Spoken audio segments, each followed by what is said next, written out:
Here's a cute and geeky I love pie necklace. We're going to make this into a red necklace and also a glow in the dark necklace.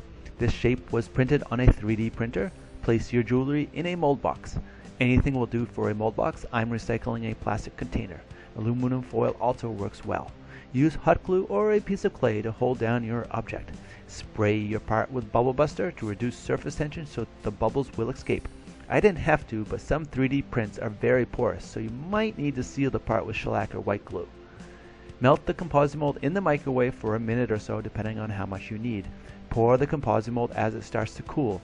You want to be a thick honey-like pourable rubber for best results. If it's too hot to handle, then it's too hot to pour, so let it cool.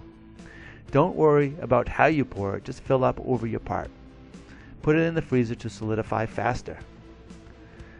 Pull out the mold in the original. Mix up the resin and add colorants if you like.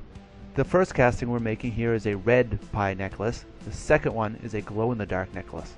Maybe we could also make a thermochromic color one so that the changes of color during the temperatures. We're making this resin necklace with a reusable molding material that we call ComposiMold. It works great with the ComposiCast epoxy resin, and the mold making material can be remelted to make over 35 unique custom molds anytime you want. The ComposiCast epoxy resin has a working time of about 45 minutes and cures in 10 to 14 hours. Let the resin cure, pull out your resin part, and ta-da! Clean up the edges and you have your I Love Pie necklace. You can make another necklace, or you can remelt the mold to make a new shape. How many different shapes can you make? Well, you'll have to find out. You have at least 35 custom molds that you can make. No extra money, no extra material. The molding material is also non-toxic. Have fun, experiment, and subscribe to our channel for more cool videos. Thank you very much.